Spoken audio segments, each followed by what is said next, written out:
Welcome back. Now let's take a look at some stories on the international scene around the world in 5.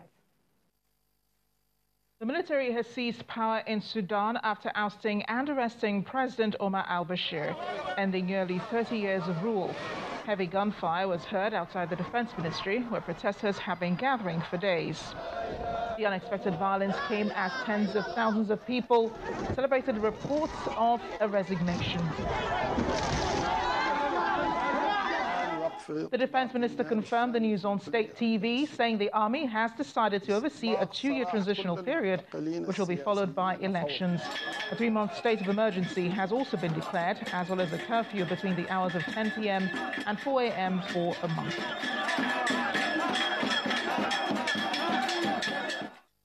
Algeria will hold presidential elections on July 4th. The announcement by the interim leader, Abdelkader Ben Salah, follows mass demonstrations across the country. Protesters who had demanded the resignation of former President Abdelaziz Bouteflika still want members of the old guard removed from office immediately. The WikiLeaks founder Julian Assange faces up to 12 months in jail after being found guilty of breaching his bail. He appeared in a London court after being forcibly removed from the Ecuadorian embassy, where he has been holed up for almost 7 years. Assange sought refuge to escape extradition to Sweden over a sexual assault case, which has since been dropped.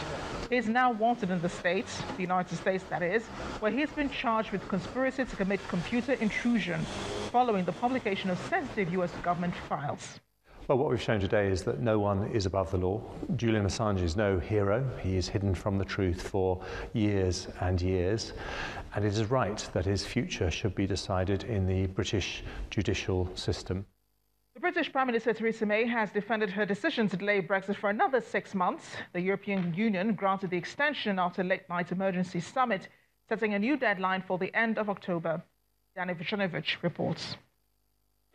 Order! The UK has been given more time to get its house in order. The Prime Minister reiterated her position. Delivering Brexit remains her top priority. The choices we face are stark and the timetable is clear.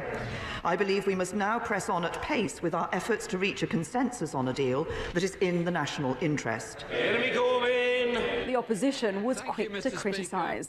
The second extension in the space of a fortnight represents not only a diplomatic failure, but it is another milestone in the government's mishandling of the entire Brexit process. The EU is offering options. The extension can be cancelled if Parliament ratifies the withdrawal agreement. The door is also open if the UK wants to reconsider Brexit. This extension is as flexible as I expected, and a little bit shorter than I expected, but it's still enough to find the best possible solution. Please do not waste this time. The real question for the Prime Minister is what's she going to use this time for? Because we can't carry on going on as we are now at the moment. People expected to leave on the 29th of March, and here we are heading towards Halloween. There is some symbolism in that, I think. For voters, it's more of the same. Well, they've kicked the can far enough down the line for the last 3 years, so what's another year? My democratic head says it's probably not the right thing. I voted to stay. You can't keep changing the rules until you get what you want. Nobody's really in control. It's a bit of a mess. It's a lot of a mess. It's mucking a lot of things up. The government's also starting to prepare for the European Parliament elections, but the Prime Minister still believes those plans could be shelved if members approve her deal in the first 3 weeks of May. Dani Vucinovic, Channels Television News. The world's largest general election is underway, with 900 million people registered to vote across India. Vying for a second term in office, Prime Minister Narendra Modi has entered the race as the frontrunner. A 7-phase process will take almost 6 weeks. The results will be announced on May 23rd. And finally, fans of the British royal family will be disappointed to learn that Meghan Markle is keeping mum about becoming a mum. The Duke and Duchess of Sussex have decided to keep their plans on the birth of their first child private. Prince Harry and Meghan are expecting the baby's arrival within the next few weeks. Buckingham Palace says they'll share the news with the world once they've had a chance to celebrate as a new family.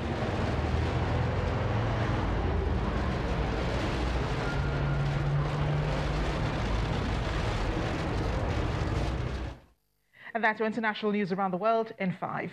I am Amarachi Ubani. Thanks a lot, Amarachi. We'll just have to wait. Shan't read. Over to sports now, and here's Olumide Macaulay.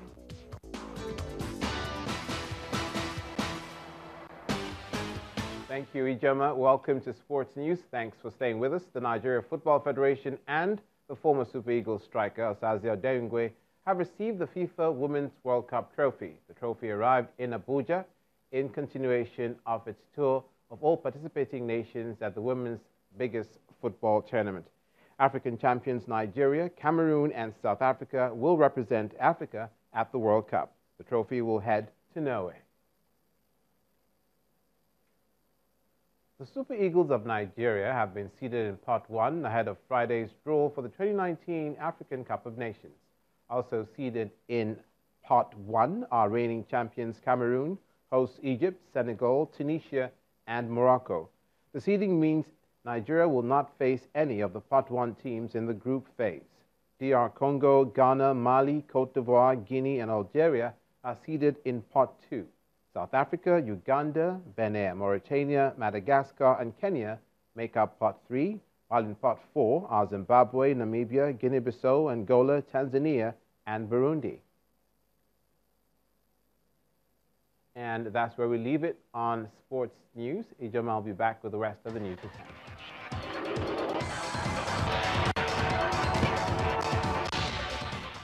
Thanks a lot, Olumide. And the main news again. President Muhammadu Buhari today gave marching orders to security chiefs to deal decisively with bandits and kidnappers in Zamfara and other troubled parts of the country. That's the news at 10 tonight. Thanks a lot for staying with us, Ijoma. You have a good night.